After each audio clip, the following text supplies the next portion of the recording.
नमस्कार, स्वागत है आप सभी का। मैं हूं आपके साथ कुमार कुणाल धीरज। आप देख रहे हैं पक्ष विपक्ष। पक्ष विपक्ष में आज हम बात करेंगे उत्तराखंड के सीएम धामी की श्रवण कुमार वाले भूमिका की। जी हां, सही सुना है आपने। उत्तराखंड में बुजुर्गों को अब न्याय और सम्मान दिलाने के लिए मुख्यमंत्री पुष्कर सिंह धामी ने जिलाधिकारियों को बड़ी जिम्मेदारी दी है। मुख्यमंत्री पुष्कर सिंह धामी ने कहा है कि सरकार वरिष्ठ नागरिकों को गरिमा और संरक्षण प्रदान करने के लिए प्रतिबद्ध है और इसी क्रम में जिलाधिकारियों को वरिष्ठ नागरिकों की समस्याओं के समाधान के लिए जिला स्तरीय अपीलीय अधिकरण का पीठासीन अधिकारी बनाते हुए उन्हें संबंधित शिकायतों का निस्तारण करने के लिए कहा है। मुख्यमंत्री पुष्कर सिंह धामी ने समाज कल्याण विभाग के अधिकारियों को यह निर्देश देते हुए कहा कि वरिष्ठ नागरिकों के अधिकारों की रक्षा के लिए लागू माता पिता और वरिष्ठ नागरिक के भरण पोषण और कल्याण अधिनियम 2007 यानी MWPSC एक्ट 2007 को प्रभावी ढंग से अमल में लाया जाए। यह अधिनियम वरिष्ठ नागरिकों और माता पिता को उनके बच्चों, उनके बालिग पोते पोतियों अथवा संपत्ति के उत्तराधिकारियों से भरण पोषण की वैधानिक व्यवस्था प्रदान करता है।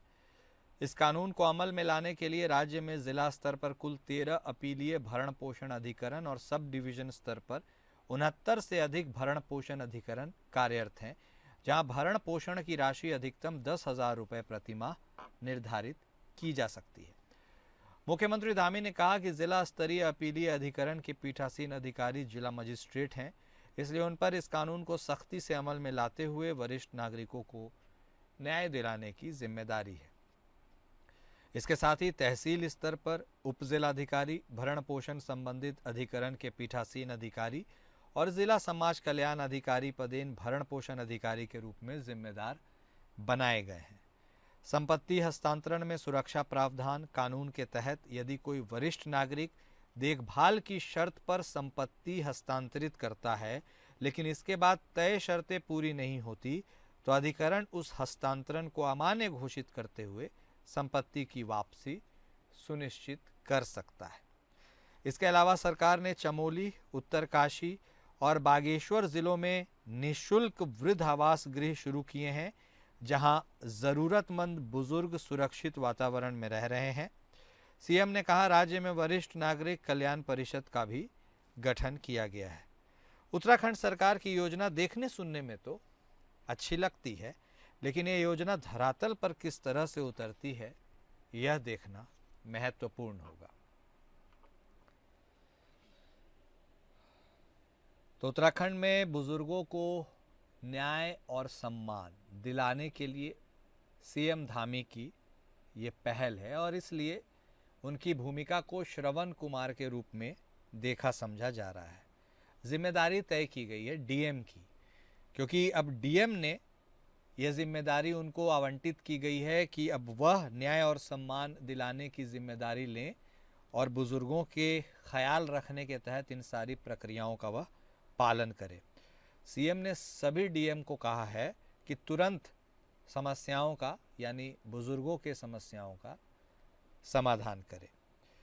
और सीएम धामी ने यह भी कहा कि उनकी जो भी मुश्किलें हैं उनके बारे में वह डीएम को बता सकते हैं और डीएम को उसे सुनना है और बुजुर्गों के लिए हर जिले में समाधान तंत्र भी बनेगा। तो बुजुर्गों के लिए यह बात तो की गई है, लेकिन यह बात कितनी कारगर साबित होगी इसी के बारे में आज हम चर्चा भी करेंगे। ये जानने समझने की कोशिश करेंगे कि आखिर सीएम धामी के इस फैसले से, इस आदेश से क्या बुजुर्गों की जो यथास्थिति है उसमें कोई परिवर्तन होगा, क्योंकि आमतौर पर बुजुर्गों की जो स्थिति होती है जब उनके बच्चे बाहर पलायन कर जाते हैं, उसके बाद काफ़ी दिक्कतों का उन्हें सामना करना पड़ता है। वो एक तरह से एकाकी भी महसूस करते हैं। पैसे होने के बावजूद भी काफ़ी कठिनाइयों का उन्हें सामना करना पड़ता है। ये एक ज्वलंत समस्या है, केवल उत्तराखंड की नहीं, कमोवेश पूरे भारत की। और ऐसे में इस चीज़ को एड्रेस चूँकि सीएम धामी ने किया है तो कुछ सोचा तो ज़रूर होगा। इसके पीछे हवाला भी दिया गया है MWPSC एक्ट 2007 का, इसका मतलब प्रावधान है, और माता पिता और वरिष्ठ नागरिकों के भरण पोषण और कल्याण अधिनियम 2007 को बस प्रभावी ढंग से अमल में लाना है। इतनी सी ही काम और कोशिश करनी है। यदि इतना किया जाता है तो अपने आप चीज़ें काफ़ी हद तक सुधर सकती हैं। वरिष्ठ नागरिकों के जीवन में यूं तो कई समस्याएं होती हैं, लेकिन सबसे बड़ी समस्या वही होती है कि जब वह संपत्ति का निपटारा भी करते हैं और बंटवारा करते हैं अपने बच्चों में, उसके बाद उनका ख्याल रखने वाला कोई नहीं होता। वह इस उम्मीद के साथ ऐसा करते हैं कि लोग उन्हें देखेंगे, समझेंगे, लेकिन होता कमोवेश ज़्यादातर इससे उलट है। हालांकि ऐसा नहीं है कि समस्त लोग ऐसा ही कर रहे हैं, लेकिन कुछ लोग हैं जो ऐसा करते हैं। और इसी मुद्दे पर अपनी चर्चा को हम आगे बढ़ाते हैं, उसकी शुरुआत करते हैं। हमारे साथ हमारे खास मेहमान जुड़ चुके हैं। हमारे साथ भारतीय जनता पार्टी के तरफ से बतौर प्रवक्ता कमलेश रमन जी जुड़ चुकी हैं। कांग्रेस पार्टी के तरफ से बतौर प्रवक्ता प्रमोद कप्रवान साहब जुड़ चुके हैं। हमारे साथ थोड़ी देर में रमनप्रीत कौर जो फाउंडर हैं बुजुर्गों की रसोई की, वो भी जुड़ेंगी। आप सभी खास मेहमान का स्वागत है। फैसला चूंकि सीएम धामी का है और सीएम धामी आते बीजेपी से हैं, इसीलिए शुरुआत रमन जी आपके साथ करेंगे। देखिए, कहा जाए तो वाकई में कहा जाए कि यह अच्छा मूव उन्होंने लिया है, क्योंकि एक ऐसे वर्ग जो समाज में अपने ही पुत्रों पुत्रियों के द्वारा उपेक्षित महसूस करते हैं, उनके बारे में यदि सूबे के मुख्यमंत्री ने सोचा है तो सोचा ज़रूर अच्छा है। बस निष्ठावान तरीके से इसे अमल में लाने की ज़रूरत है, जिसकी जिम्मेदारी डीएम को दी गई है। थोड़ी सेंसिटिविटी और इस पूरे मामले को हैंडल करने के लिए बहुत सारा प्यार, क्या यह उम्मीद की जा सकती है डीएम से? और इसको मॉनिटर करने के लिए भी आप लोगों को बहुत सतर्क रहना होगा। बिल्कुल, देखिए, पुष्कर सिंह धामी जी इस प्रदेश को और इस प्रदेश के जो बुजुर्ग हैं, जो सीनियर लोग हैं, उन सबको सुरक्षा प्रदान करने के लिए लगातार काम कर रहे हैं। अगर मैं पहाड़ों की बात करूं तो वहां पर भी जो हमारे बुजुर्ग रहते हैं उनके लिए भी योजना देने का काम किया। हाँ, और जो हमारे शहरी क्षेत्र में अगर हमारे बुजुर्ग रहते हैं जो वृद्ध आश्रम में रहते हैं, या आपका रेन बसेरा जो हमारे बसे हुए वहां रहते हैं, या जो जिनके बच्चे बाहर चले गए, जो लोग फॉरेन कंट्री चले जाते हैं, अपने माता पिता को वृद्ध आश्रम में छोड़ करके चले जाते हैं। हमारे यहाँ बहुत सारे ऐसे जो है आश्रम है जहाँ उनके माता पिता रहते हैं, उनके बच्चे छोड़ के उन्हें चले जाते हैं। तो एक किरण के रूप में पुष्कर सिंह धामी जी ने जो एक पहल करी है, बहुत ही सराहनीय ये ऐसा कदम है, जिसमें हमारे जो सीनियर बुजुर्ग हैं उन सबको सुरक्षा भी प्रदान होगी, और जो उनके बच्चे हैं उनको अपनी जिम्मेदारी का एहसास भी होगा। क्योंकि जब बच्चे बाहर चले जाते हैं और माता पिता अपनी संपत्ति अपने बच्चों को दे देते हैं, और उसके बाद वो ये उम्मीद करते हैं कि हमारा बच्चा बुढ़ापे में जब हम बुजुर्ग हो जाएंगे हमारी सेवा करेगा और हम अपने बच्चों के साथ रहेंगे। लेकिन कई बार हर एक व्यक्ति नहीं करता ऐसा आज का, क्योंकि हमारा जो युवा है, आज का जो युवा है इस वक्त 2025 में, तो वो बहुत समझदार हो चुका है, और वो अपने बुजुर्गों का सम्मान भी करता है और उनको अपने साथ घर में भी रखने का काम करता है। पर फिर भी कहीं ना कहीं ऐसे समाज में इस तरह की गलत भावना वाले लोग हैं जिनकी सोच बहुत वाकई आज भी ठीक नहीं है, तो वो अपने माता पिता को पत्नी के कहने पर या किसी के भी कहने पर उनको बाहर छोड़ने का काम करते हैं और अपनी जिम्मेदारियों से पल्ला झाड़ लेते हैं। लेकिन आज पुष्कर सिंह धामी जी ने जो निर्णय लेने का काम किया, ये उन सब के लिए एक नजीर है, ये उन सब के लिए एक सबक है कि अपने माता पिता को आप ऐसे छोड़ नहीं सकते। आपको बकायदा पर मंथ उनको खर्चा भी देना होगा, उनकी सुरक्षा भी करनी होगी, उनकी सेवा भी करनी होगी। अगर आप ऐसा नहीं करेंगे तो जो जिस माता पिता ने आपको संपत्ति इतनी दे दी है, तो वो कानूनी प्रक्रिया के तहत आपसे संपत्ति वापस भी ले लेगा। क्योंकि कई बार बच्चे बाहर तो निकाल देते हैं, लेकिन कानूनी प्रक्रिया के तहत फिर माता पिता को ना ही तो वो खर्चा दे पाते हैं, ना ही वो अपने साथ रखते हैं। तो यहाँ कहीं ना कहीं माता पिता की दुर्दशा बहुत खराब हो जाती है। अगर मैं एकल की बात करूं तो एकल चाहे हमारी महिला हो या पुरुष हो, उसको बड़ी परेशानियां होती है। जब तक वो जोड़ा है तब तक तो वो एक दूसरे के सहयोग में रह करके अपनी दुख तकलीफ को बांट सकता है। लेकिन जब वो एकल रहता है पति या पत्नी, तो तब उसे बच्चों की ज्यादा आवश्यकता होती है। तो ये जो निर्णय है ये एक ऐतिहासिक निर्णय है, और जिस तरीके से पुष्कर सिंह धामी जी लगातार बुजुर्गों के लिए, युवाओं के लिए, महिलाओं के लिए, और इस उत्तराखंड के आने वाला जो समय होगा उसके लिए एक ऐतिहासिक ऐसी चीजें बुनियादी छोड़ रहे हैं, वो बना रहे हैं, ऐसी मजबूत कर रहे हैं कि कभी भी कोई अपने ना तो बुजुर्ग को आश्रम में छोड़ेगा। और आश्रम होने ही क्यों चाहिए? आश्रम किस लिए होने चाहिए? आश्रम वो है, अगर कोई बिल्कुल अनाथ है, उसके बच्चे भी नहीं है, परिवार का कोई व्यक्ति नहीं है, तो उनके लिए है वो आश्रम। लेकिन अगर बच्चों के रहते हुए माता पिता आश्रम में जाएं तो उन बच्चों के लिए भी शर्मनाक ठीक। है। और वाकई ये बात सच है कि हर चीज में हम अगर अपना ही स्वार्थ देखेंगे, चाहे बच्चे हो या बुजुर्ग हो या कोई भी हो, तो वो गलत एक तरीका है, एक परंपरा है। और उस परंपरा को तोड़ने के लिए पुष्कर सिंह धामी जी ने जो पहल करी है, बहुत ही सराहनीय कदम है। और मुझे लगता है ठीक है। कि इसको हमें आगे बढ़ाना चाहिए, प्रचार प्रसार के माध्यम से एक अवेयरनेस प्रोग्राम भी हम लोगों को ऐसे लगाने चाहिए जिससे हमारे जो युवा साथी हैं और ज्यादा इस ओर बढ़े और इस ओर जो है अपना काम करें, अपने माता पिता की सुरक्षा भी करें, उनकी सेवा भी ठीक। करें और उनको खर्चा भी दें। नहीं, जी। ठीक है कमलेश रमन जी, आपने बातें बिल्कुल सही कही, लेकिन बातें तो हो जाती हैं, अमल में चीज़ें नहीं आ पाती हैं, यही विडंबना है सबसे बड़ी। रमनप्रीत कौर जी भी हमारे साथ जुड़ चुकी हैं, फाउंडर हैं आप बुज़ुर्गों की रसोई की। आप चीज़ों को बहुत करीब से, उनकी स्थिति की, उनकी लाइफस्टाइल की, बुज़ुर्गों की करीब से देखती हैं और समझती हैं। रमनप्रीत जी, सिर्फ उत्तराखंड की क्या पूरे देश की ऐसी स्थिति है जिस पर हम चर्चा कर भी रहे हैं, स्पेसिफिकली ऑन उत्तराखंड। आपको लगता है क्या ये चीज़ें इन्फोर्स कर देने से, बच्चों के ऊपर थोड़ा सा अंकुश दबाव डाल देने से उनके मन की जो वृत्ति है वह चेंज हो जाएगी? समाज में ऐसे कौन से अमूलचूल परिवर्तन करने की और ज़रूरत है जिससे, जिस ओर इशारा कर रही थी रमन जी, कि इन आश्रमों की ज़रूरत ही ना पड़े? आप कैसे देख रही हैं सरकार के इस मूव को भी और ग्राउंड पर रियलिटी जो मौजूद है उसको? पहले तो आप सबका नमस्कार और बहुत बहुत धन्यवाद मेरे को इस मंच पे बुलाने के लिए। ये जो मुद्दा है जिसमें सीएम धामी जी ने इतना बड़ा कदम उठाया है, मैं बहुत सराहना करती हूँ इस बात की। जिसे कहते हैं ना, एक देर आए दुरुस्त आए। सर, हमने कोविड के टाइम से हमने बुजुर्गों की रसोई शुरू की थी, जिस समय लोगों के पास खाने की, और कोविड का समय कोई भूल नहीं सकता। बिल्कुल। हमारे जनरेशन में कोई वो टाइम भूल नहीं पाता है। लेकिन जब वो स्थिति खत्म हुई ना, आप लगाए सर, एक बुजुर्ग वर्ग ऐसा था कि जिसके पास कुछ सोचने तक के लिए नहीं था। जो बंदा घर से बाहर नहीं निकल सकता था, वो कैसे उस चीज को अपना दवाई, अपने खाने का, वो चीजों को पूरा अपनी पूर्ति कर पाता। वो समय था। हम लोग जब उस समय ये जब चीजें देख रहे थे, जो युवा वर्ग है वो भी भाग दौड़ में लगा रहा, ठीक है, किसी ना किसी तरह करके आप किसी की जान बचाए, बस ये था ना। लेकिन उसके बाद भी जो बुजुर्ग लोग थे वो बिल्कुल अकेले थे। उनके पास उनकी दवाई के लिए, उनके खाने पीने का कुछ भी व्यवस्था नहीं थी। वो टाइम था कि हम लोगों ने, मैंने इस चीज को हमने इस तरह से शुरू किया कि ठीक है, अगर हम हम अपने ही क्षेत्र से शुरू करते हैं। मैं कोई इतनी संपन्न परिवार से नहीं, भगवान ने जितना दिया बहुत था।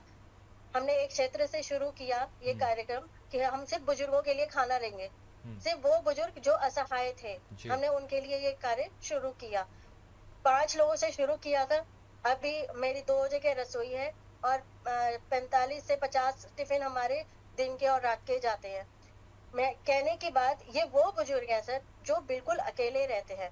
जरूरी नहीं कि इनके बच्चे नहीं है, इनके बच्चे हैं, वो सब बाहर गए हुए हैं, लेकिन उन्होंने अपने माता पिता को, सबको इतने बुरे हाल में छोड़ा हुआ है कि आप सोच नहीं सकते। जब हम उनकी स्थिति देखते हैं ना, तो खुद से रोना आता है कि हम अपने बच्चों को कौन सी संस्कृति दे रहे हैं इस समय। जब जो बच्चे तो बाहर चले गए, अब आप क्या सोचते हैं कि हम उनको समझाएंगे, बुझाएंगे, क्या वो अपने माँ बाप को वापस लेने आ जाएंगे? एक समय जैसे जो शेल्टर होम से सर, आज की तारीख में देखिए आप, ओल्ड एज होम कितने खुल गए, क्यों खुले, इसकी नौबत ही क्यों आई? बच्चे नहीं है, हमने खुद ही बच्चों को बाहर भेज दिया। ठीक कह रही हैं आप। और this forces everyone to think कि समाज की त्रासदी कितनी बड़ी है। अब इसमें मुख्यमंत्री को भी इंटरवीन करना पड़ रहा है। ठीक है, प्रमोद कपरवान साहब, आप भी हमारे साथ जुड़ गए। हाँ, नहीं वाकई प्रमोद साहब, आप भी हमारे साथ जुड़ चुके हैं। अभी रमनप्रीत कौर जी बता रही थी जो समाज की रियलिटी है उसके बारे में भी उन्होंने बताया, और देखकर सुनकर ही पीड़ा होती है। जो लोग इसे कर रहे हैं, महसूस कर रहे हैं, उनकी तो बात ही क्या है। प्रमोद साहब, आपसे मैं बोलता हूँ, रमनप्रीत कौर जी ने बोला कि मुख्यमंत्री की बहुत अच्छी पहल है, लेकिन मुख्यमंत्री साहब ने पहल अच्छी की है, मैं मानता हूँ, लेकिन this act has already been established way before. ये पहले से एक्ट है, कोई नई चीज का हवाला उन्होंने नहीं दिया है। ऐसे में आपको लगता नहीं है कि ये चीजें पहले से सुचारू रूप से यदि चलती तो आज बुजुर्गों की स्थिति कम से कम उत्तराखंड में ही बेहतर होती? निश्चित रूप में कुणाल जी, मैं आपके पूरे प्रश्न को समझ नहीं पाया। हाँ, क्योंकि मैं पहले जुड़ नहीं पाया। आज एक्चुअल में क्या था कि मैं हमारे यहाँ आज गुरु पूर्णिमा है। जी जी जी। और गुरु पूर्णिमा का कार्यक्रम हमारे यहाँ चल रहा है। विद्यालय में विद्यालय से ही मैं डिबेट में बैठा हूँ। ठीक है सर। गुरु में तो मैं आपका पूरा सवाल मैं आपको नटशेल में बता देता हूं। सीएम धामी ने एक पहल की है। उन्होंने जिला मजिस्ट्रेट जो डीएम है उनको अब उत्तरदायी बनाया है सूबे के जितने वरिष्ठ नागरिक हैं उनकी सुविधाओं के लिए। यदि उनके संतान उन्हें छोड़ भी दिए हैं या उनसे दूर रहते हैं, यदि परिसंपत्ति का बंटवारा भी हो गया है, तो उन्हें सुनिश्चित करना होगा कि वह अपने माता पिता का ख्याल रखते हैं, उन्हें भरण पोषण देते हैं, और यह निगरानी डीएम की होगी। यही पहल है जिसके लिए बात हो रही है कि क्या सीएम धामी श्रवण कुमार बन गए। और ये करने के लिए उन्होंने जो सहारा लिया है वो एक्ट था माता पिता और वरिष्ठ नागरिकों का भरण पोषण और कल्याण अधिनियम 2007। इसका उन्होंने हवाला लिया और इसी के ऊपर पूरी बातचीत है। आपकी प्रतिक्रिया? निश्चित रूप में देखो कुणाल, मैं अगर व्यक्तिगत मैं धामी जी के को मैं देखता हूँ तो मैं धामी जी को पसंद भी बहुत हाँ। क्योंकि धामी जी जो हमारे प्रदेश के जो मुख्यमंत्री धामी जी हैं वो जमीनी मुद्दों को पकड़ना चाहते हैं। वो जमीन में जो समस्याएं हैं सचमुच में उनका निदान तो करना चाहते हैं, लेकिन जो उनकी टीम है वो बड़ी खराब। धामी जी का जो देखिए, मैं अभी बीच में लोग बहुत उस पर ट्रोल कर रहे थे जो वो अभी खेत में हल लगा है। मैं व्यक्तिगत मैं आपको बताना चाहता हूँ प्रमोद का प्रमाण। व्यक्तिगत मैं कहना मुझे बड़ी खुशी हुई। मुझे बड़ा खुशी हुई कि उन्होंने अपने पौराणिक खेत में जाकर के उन्होंने अपने खेत में जाकर के हल लगाने का काम किया। चाहे उन्होंने फोटो ही खिंचवाने के लिए की, लेकिन उन्होंने काम किया। और मेरा ये मन मानता है कि धामी जी ने वो फोटो खिंचवाने के लिए नहीं किया, वो सचमुच में उन्होंने किया। उनका स्वभाव है ये। तो मैं तो आपसे कहना चाहता हूँ कि देखिए, ये बड़ी बात है, बहुत बड़ी बात है। जिस भागा दौड़ में, जिस जो नकलीपन में लोग जो अपने लोगों का, अपने बुजुर्गों का, देखो हमारे यहाँ हम सनातन पद्धति के लोग हैं, हम सनातन संस्कृति को मानने वाले लोग हैं। हमारे यहाँ माता पिता तो भगवान के स्वरूप माने गए। भगवान के स्वरूप यदि किसी को माना गया है तो वो माता पिता को माना गया है, क्योंकि उन्हीं के खून से हमारे शरीर का संचार होता है। वो हमें जन्म देने का काम करते हैं, वो हमें संसार में लाने का काम करते हैं। और देखिए, मैं समझ रहा हूँ कि ये इस समय का जो समय है, निश्चित रूप में सबसे ज्यादा उपेक्षा अगर किसी की है तो वो वृद्ध व्यक्ति की है। लोग डॉक्टर है, वो वैज्ञानिक बन गया, डॉक्टर बन गया, लेकिन माँ बाप जो है वो जो है वृद्धाश्रम में है। करेक्ट, वृद्धाश्रम में है। तो ये एक बड़ी अच्छी पहल है, धामी जी की बहुत अच्छी पहल है। मैं उसकी सराहना करता हूँ और उनके जो उन्होंने ये शुरू किया है। और मैंने आपको बताया ना, मैं कांग्रेस का, एज ए कांग्रेस का मैं प्रवक्ता हूँ, लेकिन मुझे सच को स्वीकार करने में इतना था भी, मुझे जो है सच को स्वीकार करने के लिए मुझे इससे अच्छी और क्या नहीं, ठीक कह रहे हैं आप, इससे अच्छी और बात हो क्या सकती है। देखिए रमन जी, इस पूरे मैटर पर सत्ता पक्ष विपक्ष एक साथ है, आपको सहयोग दे रहा है। अब सबसे बड़ी जिम्मेदारी रमन जी आपकी है, आपकी सरकार की है, कि जिन लोगों को आपने जिम्मेदारी दी है, डीएम को दी है, कम से कम उनसे यह काम करवा लीजिए ईमानदारी से। और अगर ऐसा हो जाता है तो फिर इससे अच्छा कुछ नहीं हो सकता। यह सुनिश्चित करना अपने आप में बड़ी जिम्मेदारी।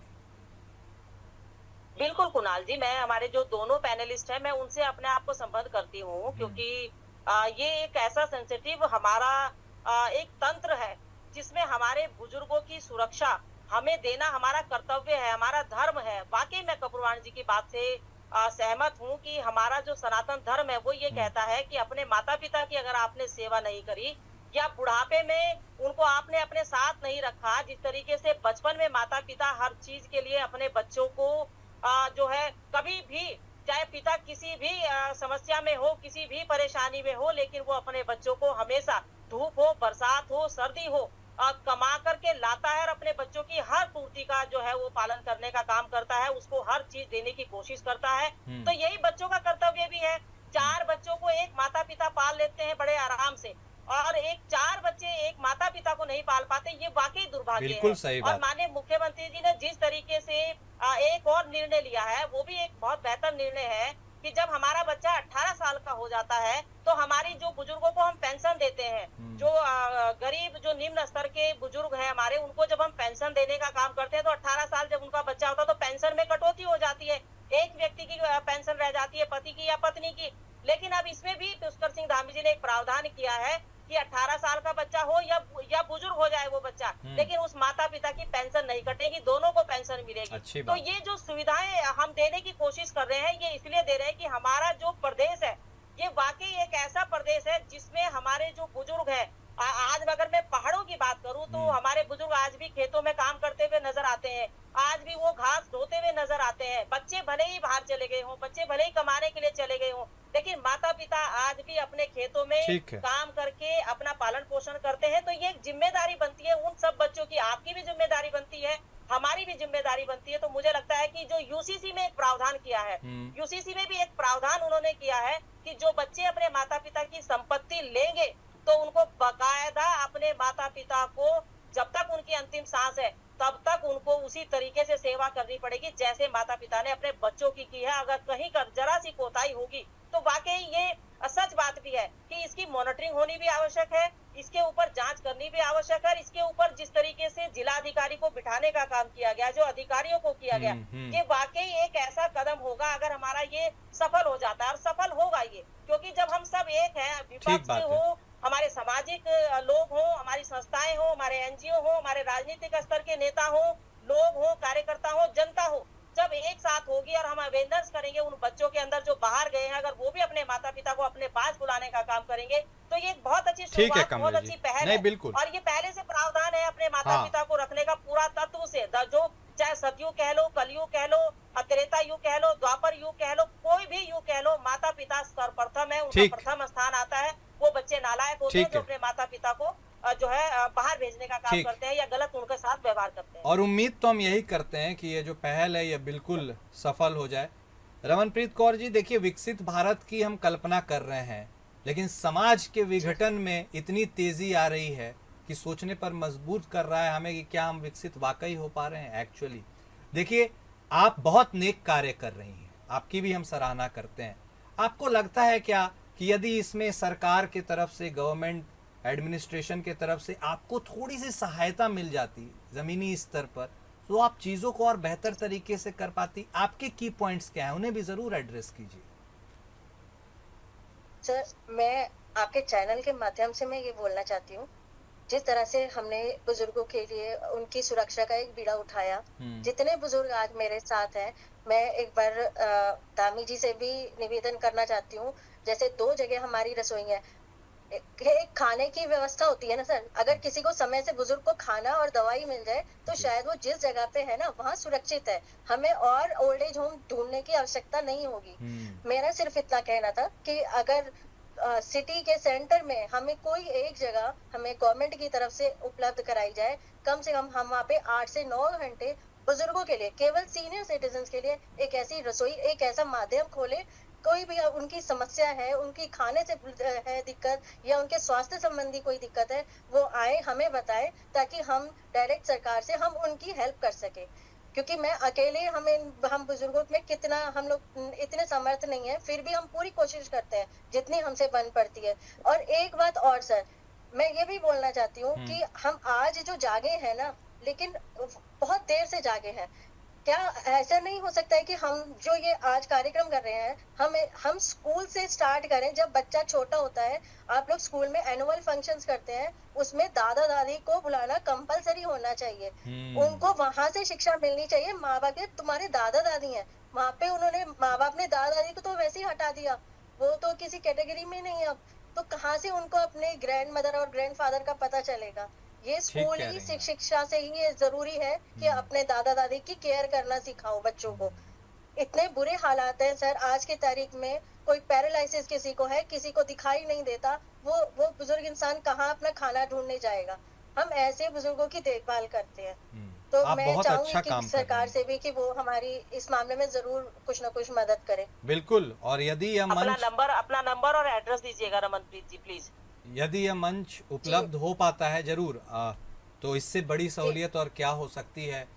प्रमोद साहब, बिल्कुल सर, बिल्कुल। आमतौर पर हम देखते हैं कि सत्ता पक्ष और विपक्ष में टकराव होता है, लेकिन इस मुद्दे पर आप में सामंजस्य हमें देखने को मिला। क्या इस मुद्दे को और ज्यादा स्ट्रेच करते हुए उनकी और दिक्कतों को, जितने भी बुजुर्ग इस पूरे समस्या से पीड़ित हैं, उनको सामने लाकर एक फोरम पर आगे बढ़ने की बात की जा सकती है? जल्दी से, वक्त कम है, लेकिन एक क्लोजिंग कमेंट आपसे। देखिए कुणाल, मैं आपको बताना चाहता हूँ कि सत्ता और विपक्ष का जो जेन्युइन मुद्दे हैं, वो देखो ये उत्तराखंड है और हम सब लोग एक ही लोग हैं। हम सब लोग एक ही हैं एकदम। वो जो है ऐसा नहीं है कि कोई जो है सत्ता में बैठा गया तो वो कोई बड़ा ईश्वर हो गया और जो विपक्ष में है तो वो कुछ नहीं है। सत्ता आती जाती रहती है, लेकिन ये जो आपने ये आज जो ये मुद्दा उठा, मैं तो इस बहन को प्रणाम करना चाहता हूँ। मैं तो इस बहन को बहुत आपका अभिनंदन और वंदन करना चाहता हूँ कि जो उन बुजुर्गों की सेवा कर रही हैं जिनको लोगों ने छोड़ दिया। और मैं कहना चाहता हूँ कुणाल, ये कोई गरीब लोग नहीं छोड़ रहे अपने माता पिता को। जो गरीब व्यक्ति है वो आज भी भगवान की तरह अपने माता पिता को पूजने का काम करता है। ये वो लोग हैं जिनके आमदनी इतनी ज्यादा है, जिनको ये लगता है कि ये जो बुजुर्ग है जो उनका जीवन दाता है, उनको वो बहुत छोटी नजर से देखने का काम शुरू। मैं तो धामी जी से एक कदम और आगे आकर के निवेदन करना चाहता हूँ। धामी जी देखो, मैं आपको बताना चाहता हूँ, मुझे अच्छा लगता है कि हमारे मुख्यमंत्री मातृ और पितृभक्त हैं। हमारे मुख्यमंत्री का जो है वो माता पिता के प्रति उनका रुझान है। मैं उनको देखता हूँ, उनका जो रुझान है वो अपनी गाय गंगा के प्रति उनका रुझान है। ठीक है, पर जब भी राजनीतिक कोई मुद्दे होते हैं तो हम खूब अच्छा डट करके विरोध करते हैं, लेकिन जब कोई मुद्दा, ये देखिए, जब कोई संस्कारों का मुद्दा हो और कोई संस्कारी व्यक्ति हो तो उसके संस्कारों की मैं प्रशंसा करना चाहता हूँ। और मैं इस बहन को बहुत मैं प्रणाम करना चाहता हूँ कि भाई आपने ये रसोई के माध्यम से आपने जो शुरू किया, और निश्चित रूप में हमारे मुख्यमंत्री जी दयालु है। उनको कमलेश जी अगर बहन की चिट्ठी को अगर मुख्यमंत्री जी के चरणों में रखेंगे तो मुझे लगता है, मैं बिल्कुल चाहूंगा कि आप लोग जरूर बात करें इस प्रोग्राम के बाद में, और रमनप्रीत कौर सरीखे और भी लोग इस समाज में आए ताकि समाज में इस पनप रहे विघटन को रोका जा सके। बहुत शुक्रिया आप सभी खास मेहमान का इस चर्चा में शामिल होने के लिए, अपने व्यू पॉइंट्स रखने के लिए। पक्ष विपक्ष में आज बस इतना ही। नमस्कार।